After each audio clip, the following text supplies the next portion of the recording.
We can all agree that for better or worse, high school was quite the experience for us all.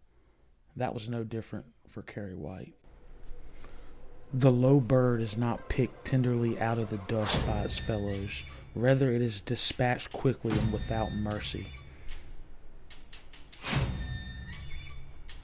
High school isn't a very important place. When you're going, you think it's a big deal.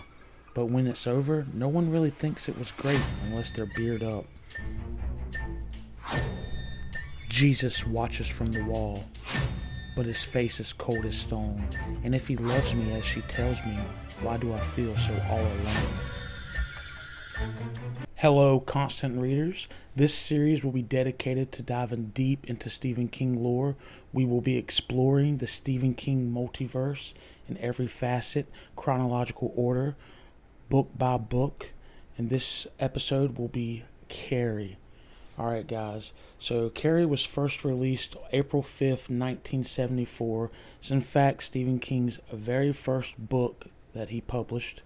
It was a book that he almost gave up on, thanks to his wife Tabitha, who I guess gave him that little extra push, told him that Carrie had something to it, and it could possibly be an opportunity to be a good book. He stuck with it, and hey, what do you know? It was in fact a good book. So Carrie is the story of a misfit high school girl, Carrie White.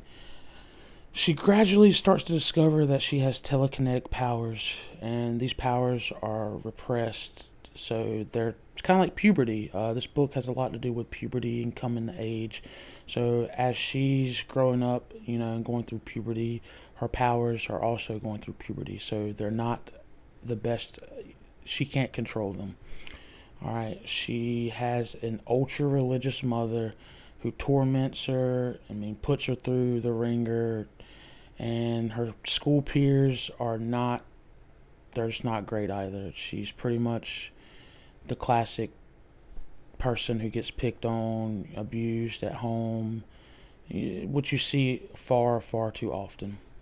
On I guess a not fun fact, but on a fact, King actually modeled Carrie. He modeled Carrie White after two girls that he actually knew himself growing up in high school. These girls were very much so like Carrie White.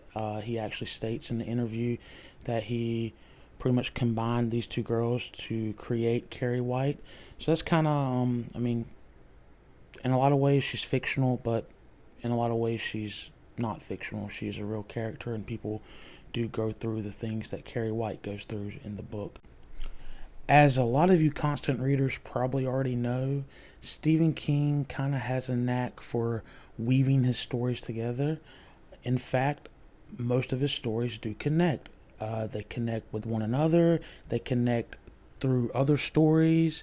More importantly, they seem to connect to his magnus opus, The Dark Tower series. So almost all of Stephen King's works can in some way or another be connected to The Dark Tower, and Carrie is one of those works, as most of them are. I'm gonna give you guys some soft connections, and then there's a hard connect that I believe really does connect. But just for some smaller soft connections. So one soft connection is, in fact, in Carrie, the assistant principal, Mr. Morton, I believe, he randomly takes it upon himself to he does a John Wayne impersonation, very similar to the John Wayne impersonation that the train in Blaine does in the Wastelands. That's kind of like a little soft connect. It's kind of it carries over.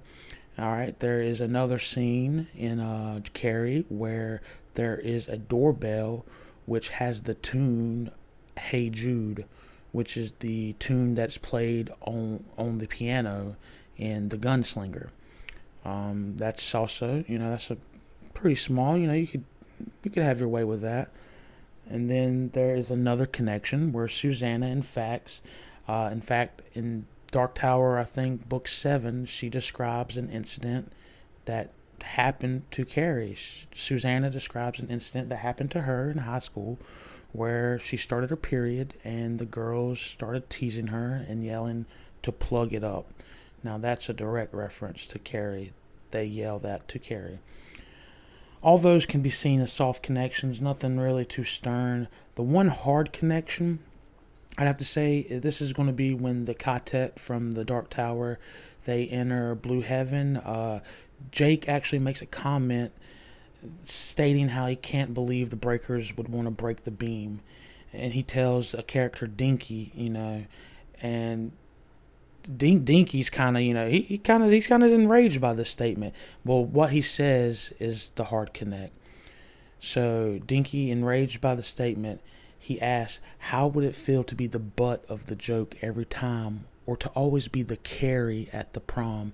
Now, Dinky clearly knows this. He's from another world. I mean, if you guys are constant readers, it's a little too difficult to get into now. But Dinky's from another world. He's obviously from a world where maybe Carrie is a book by Stephen King that he's read.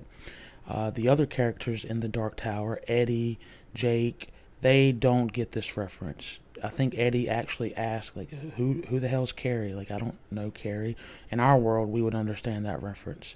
So that, in a lot of ways, are the world within worlds. That's the hard connect with Carrie, because, in fact, Carrie, much like the next book we'll be diving into, Salem's Lot, is a creation by Stephen King, who's also a character in the Dark Tower series. So I guess by that alone, Carrie being mentioned, and by a character knowing Carrie as a reference to that exact, the butt of the joke, Carrie at the prom, that is in fact a hard connect that can connect Carrie to the Dark Tower. And I can't wait to dive more into this, guys. I love finding these little connections. They're, literally littered throughout King's works. He does a wonderful job weaving these stories together and making them connect.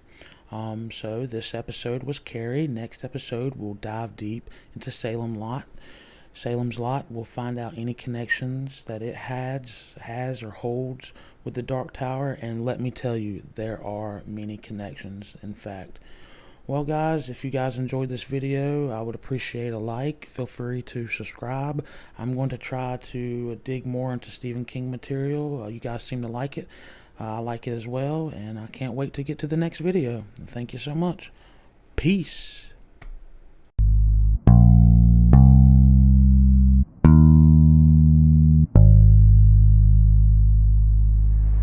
I'm just good